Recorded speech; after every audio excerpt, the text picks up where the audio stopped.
Hello. Hi, everyone. Hello. Hi, welcome. Welcome. I see people joining. Yes, more and more people. Welcome to our high study. So, as I see more people join, I guess it's the right time to start. Hello, everyone. Hi. Today, we would like to present our first success story with HaiPick. Together with me, I am lucky to have my co-host, Stefano. Hi everyone. I'm pleased to be here, Anna, once more. And I'm Anna, Channel Marketing here at HiRobotics, and I'll be the host for today. And let's start. So the webinar is a high study about HaiPick, and it's a success story. So the first success story in Europe. And as you know, in February, we had a lot talking about HaiPick and its launch, and we proudly, it was a big event from Japan to the US. My colleagues introduced HaiPick through entire intralogistics world, I would say. So everyone was well aware about the visual part of it because my colleagues were virtually introducing it. But more than that, we stepped out of the virtual zone and we brought HaiPick to life.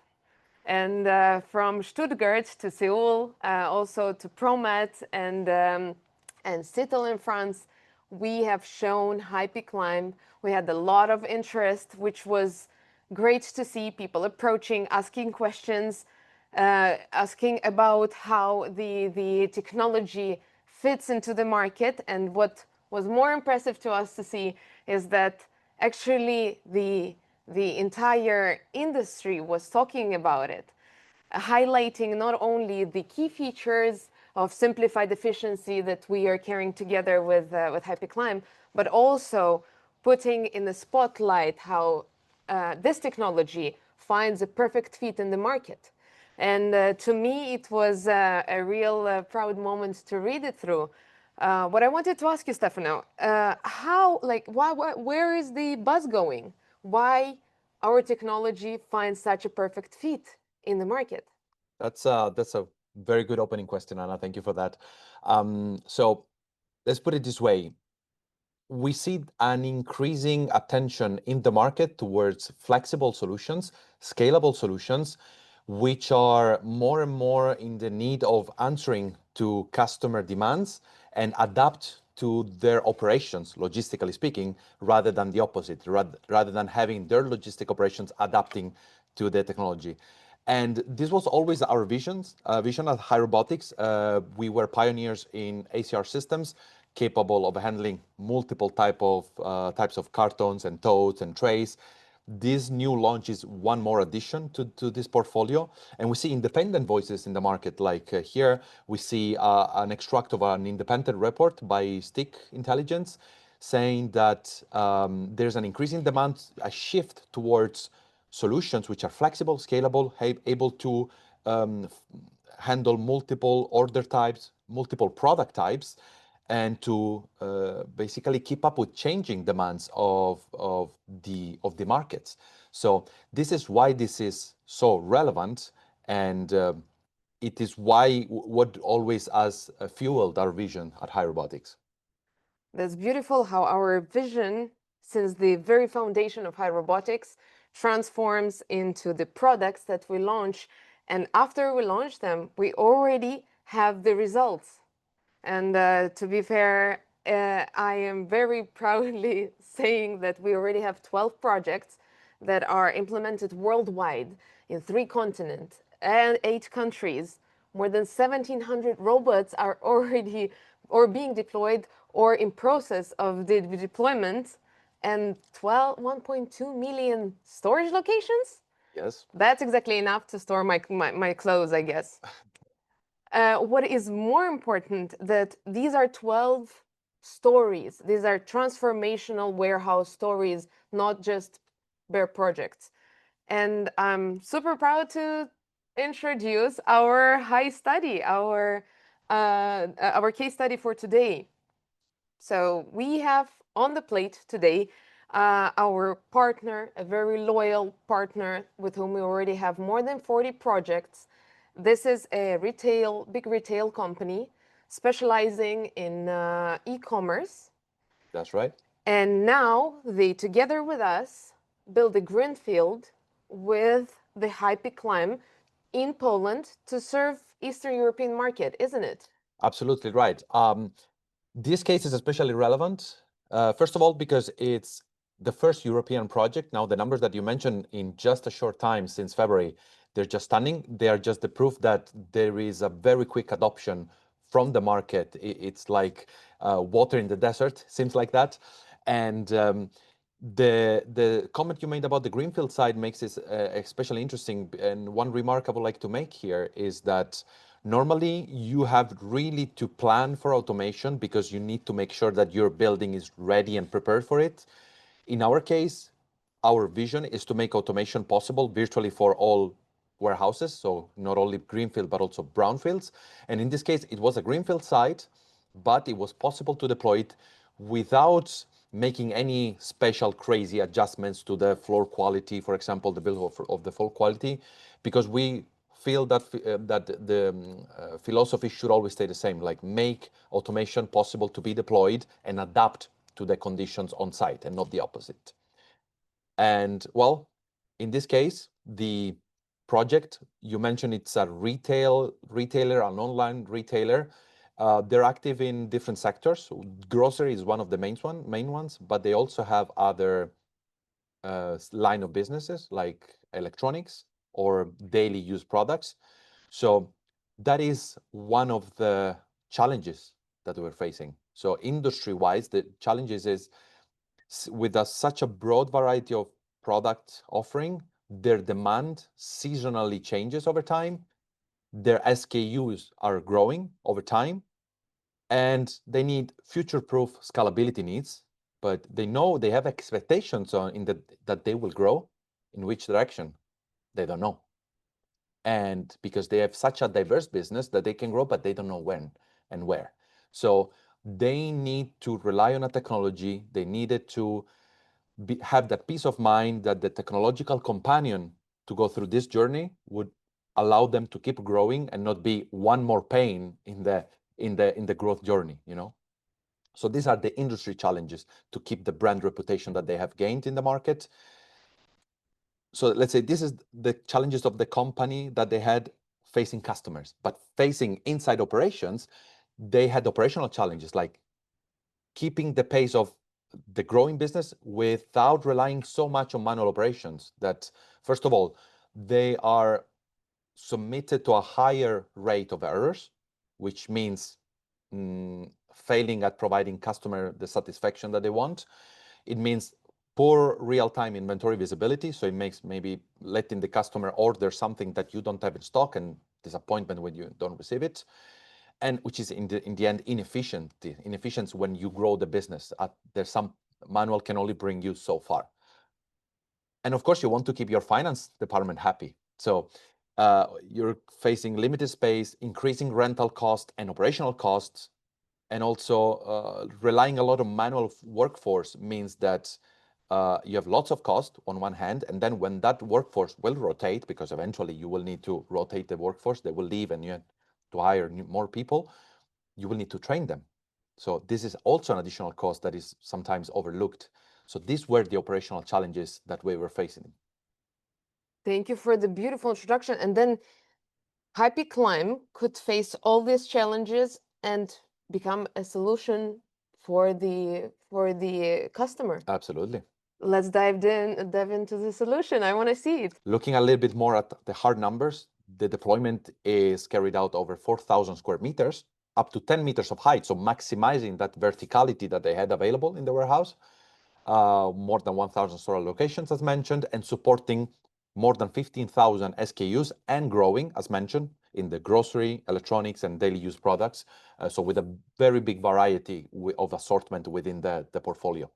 That's beautiful. And also in terms of the robotics, like what did we provide? What was the Yeah.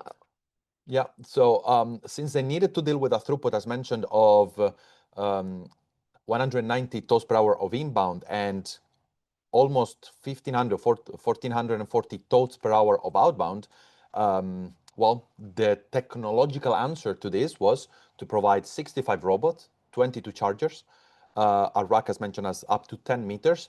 We were able to standardize the load handling unit, in this case 650 by 450 by 300 millimeters totes, external dimensions up to 30 kilograms. 6 workstations, 8 for inbound and 8 for outbound. So 14 people operating the system at any given time, which testifies to the little reliance on human labor, and all integrated through our black box software solution, meaning that we provided a software to comply with the logistical processes that they needed to handle in the warehouse. Okay, so this is all a very technical side of it. And how does the benefit rolls out for the customers? Right.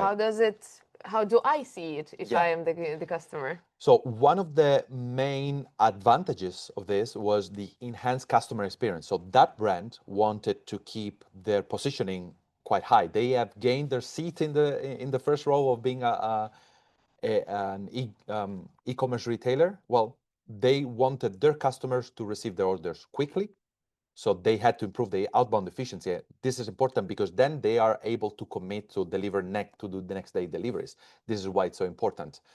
In this case, leveraging the fact that we were providing the software, we were able to find efficiencies. In this case here, we're saying that we were able to group the orders together to be prepared so that when our system was presenting the tote with the product to be picked, we could pick that product for multiple orders at once. So minimizing the machine workload, maximizing the output for the customer. So higher picking accuracy is another of the advantages, so that customers receiving incorrect orders is one of the capital sins in e-commerce in general, and especially when you have a strong focus on grocery. And then you have real-time inventory control, so you know exactly what you have available for sale at any given moment. So this is the story related to how the customer makes their customers happy.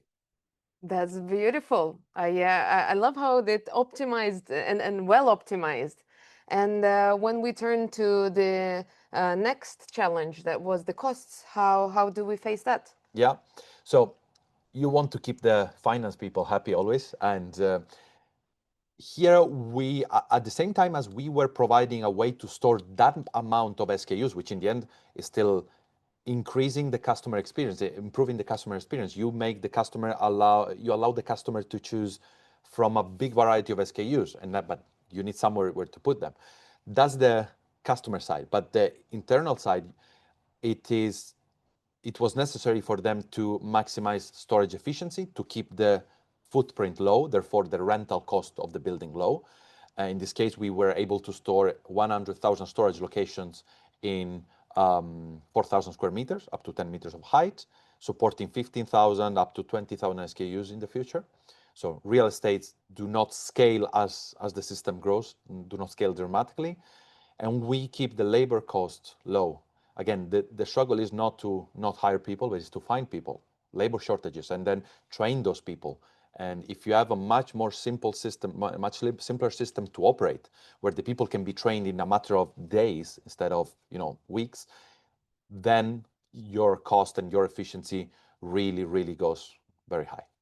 Do I understand it correct? As you mentioned, the finance department is happy, meaning there is, let's say, a surplus of finance part that they can reinvest back into the business. So getting not just the ROIs, but also the possibilities for future growth. Absolutely. One of the key factors here is that they knew that they were going to grow, not sure in which directions, as mentioned, and therefore they can start with phase one with the needs of today or maybe tomorrow, but for the next needs of a little bit more distant future, they can see how the business goes and decide in which direction to evolve. They know that it will be coming, and actually the savings generated by the first deployment can be reinvested for future expansions, as we can see here. We already have a plan for our modular design to be expanded from phase one that we see here to more than triple the storage locations, to more than triple the throughput as well. And well, so being the companion that the business wants for its expansion. And yeah, so you can see here that that is the actual layout that we plan to expand in the future. Okay, do they expand? So as soon as the expansion is happening, do they just turn on the entire area of the that was added on? That is definitely a possibility, but not the only one, meaning that if growth doesn't happen as expected, they can activate the plan in multiple phases. Normally, the plans are in 2 or 3 phases after the first one, but yeah, that can be adjusted as the growth happens. Okay, thank you. And yes, this is the entire story behind it. However, I'm still wondering, as we launched the product, we saw it resonating. Why high robotics? Why HaiPick climb is the perfect solution? That's a good question. So the first thing I would highlight here is that we have a long history with this customer, more than 40 successful projects launched with them. It is a journey where we have proven to be the right partner for them project after project. So this was, of course, one very good advocate in our case. And we deliver consistently what we promised. So this is why high robotics. It was almost a natural choice. Why HiPick Climb? Because as mentioned, we have in our offering uh, different solutions that can deal with different needs. This one proven quite effective in this specific case because it provides what we call simplified efficiency, which means the system is simple to install, deploy, and expand. It's responsive, highly responsive to changes. Products are highly accessible, so meaning that if your customer demands change overnight, B2B, B2C, we can deal with them. We are quite responsive to that. And in the end, this provided the best cost efficiency for the customer that was, in this case, was meant to operate the system. Cost efficiency. We talk about cost the entire webinar. Is it because the affordability of the system? That's one of the key aspects of it. So that's important. Let's not hide the fact. It's very important to provide an affordable system, which we do. But normally our customers look at the overall total cost of ownership. So a system has to be affordable to purchase, to maintain. Whenever you have um, a maintenance plan, in this case, the system doesn't have any single point of failure, so you can still operate the system. You limit significantly the possibility of the complete system shutting down. Actually, there's no single point of failure. It is easy to train the operators. It doesn't require a lot of adaptations on the building to make it possible.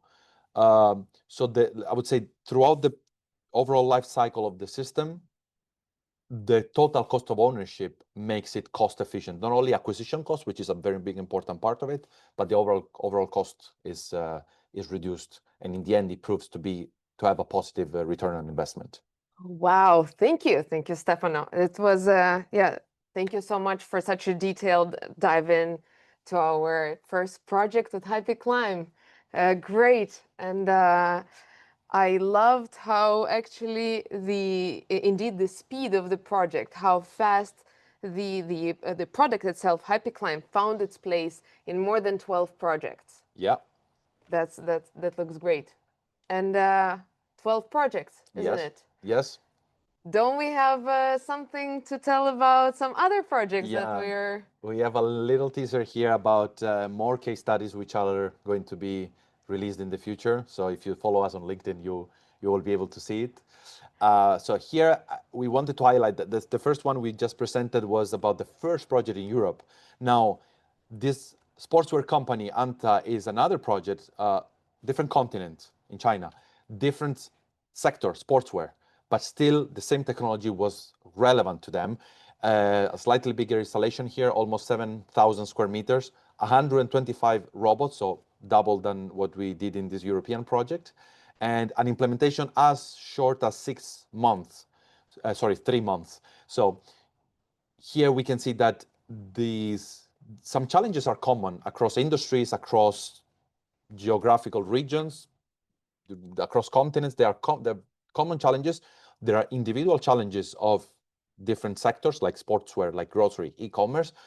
And I would say that our solution portfolio, HaiPick Climb being one of the solutions in this portfolio, proved to be resilient and a good solution towards multiple type of challenges. And industries. Absolutely. That's thank you so much. Thank you so much for going through it. And I guess it's the right time to go to the Q&A. Yes. And I saw already some questions popping. So will you be showing where is the first one? So what is the tote presentations for the picking workstation? That's a very good question. We do have multiple types of workstations with different benefits and ergonomics. So we have workstations that can go up to 600 toads per hour in terms of productivity. In this case, since we were picking multiple lines and multiple objects per toad presentation, then the operator itself was the bottleneck. So we didn't need that high of a throughput. So in our portfolio, we have workstations from 100 toads per hour up to 600 toads per hour. Anything in the range can be handled. So according to the specific type of picking, ergonomics, size, and weight of the objects, we would need to see what is the best fit. And the next question would be, Stefano, do you see? Because Yeah.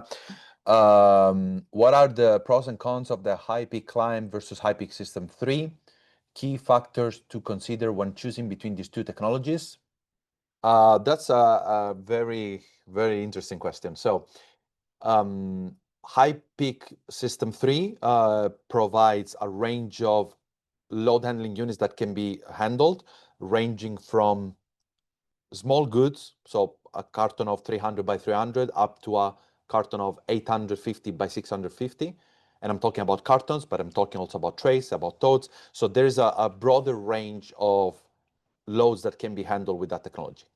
Now, if we go to HaiPick Climb, it's a new release. So we started with a standardized tote. So I would say that is the main difference. There are other little nuances and subtle differences that we could investigate as well. But let's say HaiPick 3 has a broader range of load handling units. HaiPick Climb has a higher throughput, which can be reached. So normally when we approach a case, we do an initial interview and we try to understand what is more important. Is it important to achieve high throughput, storage density, maximize the flexibility because the products that can be received can change in the future. And based on that, we investigate what is the best solution possible. But thank you for the question. It's a very interesting one. Okay. What are the floor requirements? Very good one. We have documentation available on the floor requirements. We follow standardized ways of providing technical requirements in terms of floor. We call it floor regularity, which is floor flatness, but not only that, we need to ensure that there is the right friction coefficient, the right strength on the floor to withstand the weight of the robots. But in general, I have to say, based on what we see on the market of what is being constructed and what are the warehouses, it's very, very hardly the floors need heavy adjustments to be suitable for our robots to run. Normally, there's no adjustments needed or very little ones, but we have the documentation available. So normally, when the case comes and when the opportunity arises, we can share those documentation. What is the maximum height? Is the maximum height 10 meters or can it go up to 12? Well, all of our systems, maybe with one slight exception, but normally almost all of our system can reach up to 12 meters. And in some cases, that is what we have standardized, but in the case of HaiPick Climb, is not even a hard limitation, meaning we could go higher, but we could cover probably 95% of our sweet spot market with 12 meters. So that's where our sweet spot are. But normally it's good to cover most of the opportunities. But 12 meters it's our limiter, our standard definition. Is the climb also able to handle 800 by 600 millimeter totes? At the moment, it is standardized for 650 by 450 totes, but I note down that question and I will bring it to the R&D department. But for now, 800 by 600 are handled with the HaiPick 3 system. Can it be used for full cartons, not only individual items or SKUs? At the moment, full cartons can be handled as well, just being put on top of a tray because of the handling mechanism of the robot. It's meant to work in combination with a specifically patented design tote. So at this moment, cartons can be handled, yes, on top of a tray. So you don't need to do the actual decanting of the items, but you standardize the support that is transporting those cartons. So cartons directly without any kind of support of plastic still in HaiPick System 3. I guess it's time for the last one, so Oh, that yes, we also you're right. wrap it up. Yeah. Why do you use conveyor technology for the order picking workstation at Anta? Well, in that case, in the different conversations that we had between our design engineers and the customer itself, that was the preferred configuration. But I would say it's not a mandatory setup, meaning that orders can also be handled through our AMRs. So we can evacuate order totes or cartons with our own AMRs and deliver them, for example, to shipping lanes or a sorter or whatever. So in this specific case of Anta, it was the preferred setup of the customer after collaborating with our engineers. But we are quite flexible in what can be achieved in terms of workstation. Yeah. One more question. I'm told from the director of the show that is one more question that we can. It only works with black box integration. Can we also do white box or gray box? Yeah, absolutely.